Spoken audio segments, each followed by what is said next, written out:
Hello, hello everyone. How are you going? Um, my dear friends from TikTok, from YouTube. As mentioned in my TikTok vids, I decided to do this book reading. Reading is one of my favorite things to do, and reading aloud is such a wonderful experience. But I never had courage to share because someone mentioned, "Hey John, you've got a good voice." I never realized whether my voice is good or my voice is bad. But anyway, doing something shareable. Let's try. Give it a try. All the stories. Fox, ghosts, singing foxes and spirits. That's what's the book about. Um, let's start from this one, very famous one. Stealing a Peach by Pu Songling from Strange Tales from a Chinese Studio. Translated by John Minford. Stealing a Peach. Okay, they've got this initial poem.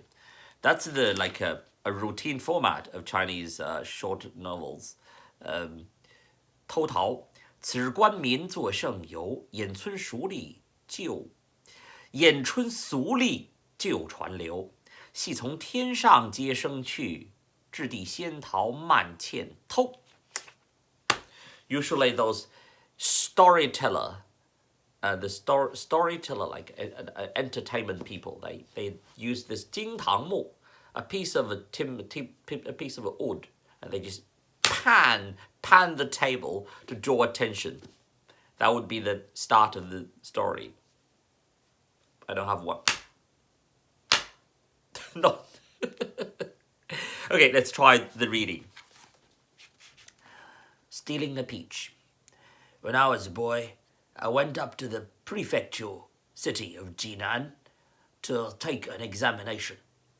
It was the time of the Spring Festival, and according to custom, on the day before the festival, all the merchants of the place processed with decorated banners and drums to the provincial yamen. This procession was called Bringing in the Spring. I went with a friend to watch the fun. There was a huge crowd milling around, and ahead of us, facing each other to the right and left, in the raised hall, sat 4 mandarins in their crimson robes. I was too young at the time to know who they were. All I was aware of was the hum of voices and the crashing noise of the drums and other instruments. In the middle of it all, a man led a boy with long, unplaited hair into the space in front of the dais and knelt on the ground. The man had 2 baskets suspended from a carrying pole on his shoulders and seemed to be saying something, which I could not distinguish for the din of the crowd. I only saw the mandarin smile, and immediately afterwards an attendant came down and in a loud voice ordered the man to give his performance. What should I perform? Said the man, rising to his feet. The mandarins on the dais consulted among themselves, and then the attendant inquired of the man what he could do best. I can make the seasons go backward and turn the order of nature upside down. Oh.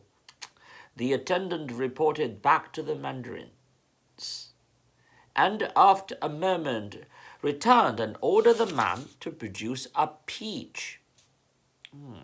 The man assented, taking off his coat and laying it on one of his baskets, at the same time complaining loudly that they had set him a very hard task. The winter frost has not melted. How can I possibly produce a peach? But if I fail, Their worships will surely be angry with me. Their worships will surely be angry with me. Alas, woe is me. The boy, who was evidently his son, reminded him that he had already agreed to perform and was under no obligation to continue. After fretting and grumbling a while, the father cried out, I know what we must do. Here it is still early spring, and there's snow on the ground. We shall never get a peach here, but up in heaven, in the garden of the Queen Mother of the West. They have peaches all the year round. There it is eternal summer. It is there we must try. But how are we to get up there? Asked the boy. I have the means, replied the father, and immediately proceeded to take from one of his baskets a cord. Take from one of his baskets a cord, some dozens of feet in length. He coiled it carefully and then threw one end of it high up into the air, where it remained suspended, as if somehow caught. He continued to pay out the rope. It kept rising higher and higher until the top end of it disappeared altogether into the clouds, where the other end remained in his hands. Come here, boy, he called his son.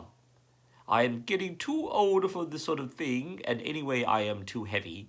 I wouldn't be able to do it. It will have to be you. He handed the rope to the boy. Climb up on this. The boy took the rope, but as he did so, he pulled a face. Father, have you gone mad? Have you gone mad? He protested. You want me to climb up all the way into the sky on this flimsy thing? Suppose it breaks and I fall, I'll be killed. I have given these gentlemen my word, his father pleaded, and there's no backing out now. Please do this, I beg of you. Bring me a peach, and I am sure we will be rewarded with 100 taels of silver.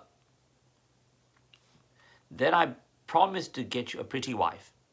So his son took hold of the rope and went scrambling up it, hand over foot, like a spider running up a thread, finally disappearing out of sight and into the clouds.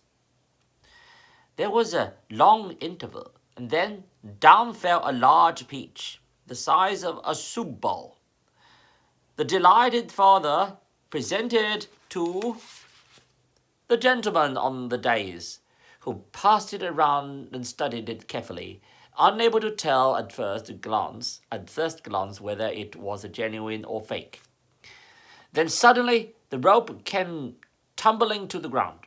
Oh, the poor boy, cried the father in alarm. He is done for. Someone up there must have cut my rope. The next moment something else fell to the ground, an object which was found on closer examination to be the boy's head. Oh, me, cried the father, weeping bitterly and holding the head up in both his hands. The heavenly watchman caught him stealing the peach. My son is no more. After that, one by one, the boy's feet, arms and legs, and every single remaining part of his anatomy came tumbling down in a similar manner. The distraught father gathered all the pieces up and put them in one of his buckets, saying, This was my only son. He went with me everywhere I went. And now, at his own father's orders, he has met with this cruel fate. I must away and bury him. He approached the dais. Your peach, gentlemen, he said, falling to his knees, was obtained at the cost of my boy's life. Help me, I beg you, to pay for his funeral expenses, and I will be ever grateful to you for your kindness."